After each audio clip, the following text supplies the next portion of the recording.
CMRL Exalogic മാസപ്പടി കേസിൽ ED അന്വേഷണം നിർണായക ദിശയിലേക്ക് നീങ്ങുന്നതായാണ് പുറത്തുവരുന്ന റിപ്പോർട്ടുകൾ.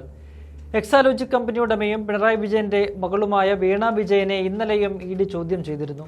9 മണിക്കൂറോളം ചോദ്യം ചെയ്ത ശേഷമാണ് വീണയെ വിട്ടയച്ചത്. കഴിഞ്ഞയാഴ്ചയും ഏതാണ്ട് 10 മണിക്കൂറോളം വീണയെ എൻഫോഴ്സ്മെന്റ് ചോദ്യം ചെയ്തിരുന്നു. ആദ്യ ചോദ്യം ചെയ്യലിന് ശേഷം ഈ മാസം 29-ന് വീണ്ടും ഹാജരാകാനായിരുന്നു ED വീണയ്ക്ക് നോട്ടീസ് നൽകിയത്. എന്നാൽ SFIOയിൽ നിന്ന് കേസുമായി ബന്ധപ്പെട്ട 134 നിർണായക അനുബന്ധ രേഖകൾ അടുത്തിടെ EDക്ക് ലഭിച്ചിരുന്നു. തുടർന്ന് ഇന്നലെ ചോദ്യം ചെയ്യലിന് ഹാജരാകണമെന്ന് ED ഫോൺ വിളിച്ച് വീണയെ അറിയിക്കുകയായിരുന്നു. കൊച്ചിയിലെ ഓഫീസിലെത്തിയ വീണയെ വിശദമായി തന്നെ ED ചോദ്യം ചെയ്തു. SFIO രേഖകളുടെ അടിസ്ഥാനത്തിലായിരുന്നു ഇന്നലത്തെ ചോദ്യം ചെയ്യൽ. കരിമണൽ കമ്പനി വീണയുമായി നടത്തിയ സാമ്പത്തിക ഇടപാടുകളുടെ സുപ്രധാന രേഖകളാണ് SFIOയിൽ നിന്ന് ലഭിച്ചത്. പിണറായി വിജയനും കരിമണൽ കമ്പനിയുമായുള്ള ബന്ധത്തെക്കുറിച്ചും ഇന്നലെ ED ചോദ്യങ്ങൾ ഉന്നയിച്ചു.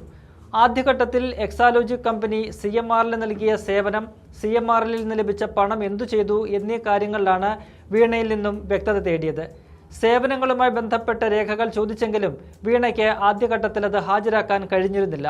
ഇതിനു പിന്നാലെ വീണയുടെ HDFC ബാങ്കിലെ ലോക്കർ അടക്കം ED തുറന്ന് പരിശോധിക്കുകയും ചെയ്തു. അതിനു പിന്നാലെയായിരുന്നു ഇന്നലത്തെ ചോദ്യം ചെയ്യൽ. 2 തവണ ചോദ്യം ചെയ്തെങ്കിലും വീണയുടെ മൊഴികളിൽ അന്വേഷണ സംഘം തൃപ്തരല്ല. പലതും വീണ മറച്ചുവെക്കുന്നുവെന്നാണ് EDയുടെ വിലയിരുത്തൽ. അതിനാൽ വീണ്ടും ചോദ്യം ചെയ്യലിന് വിളിപ്പിക്കാനാണ് തീരുമാനം. അതേസമയം EDയുടെ അന്വേഷണം കഴിഞ്ഞ പിണറായി വിജയൻ സർക്കാരിലേക്ക് നീങ്ങുന്നുവെന്നതാണ് ഏറെ സുപ്രധാനം.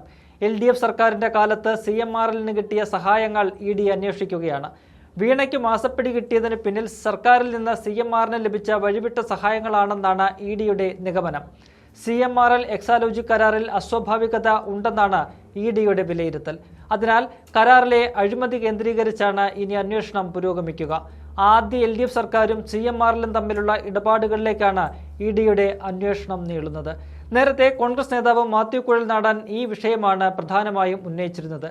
കരിമണൽ കമ്പനിക്ക് പിണറായി സർക്കാർ വഴിവിട്ട് സഹായം ചെയ്തതിന്റെ പ്രത്യുപകാരമാണ് വീണയ്ക്ക് ലഭിച്ച മാസപ്പടി എന്നാണ് മാത്യു ആരോപിക്കുന്നത്. വീണയ്ക്ക് ലഭിച്ച മാസപ്പടിയിൽ കൃത്യമായ അന്വേഷണം നടന്നാൽ പിണറായി വിജയൻ ജയിലിൽ പോകുമെന്നാണ് മാത്യു കുഴൽനാടൻ ആവർത്തിക്കുന്നത്. ആ വഴിയിലേക്കാണ് ഇപ്പോൾ EDയുടെ അന്വേഷണം നീളുന്നത് എന്നതും ശ്രദ്ധേയമാണ്.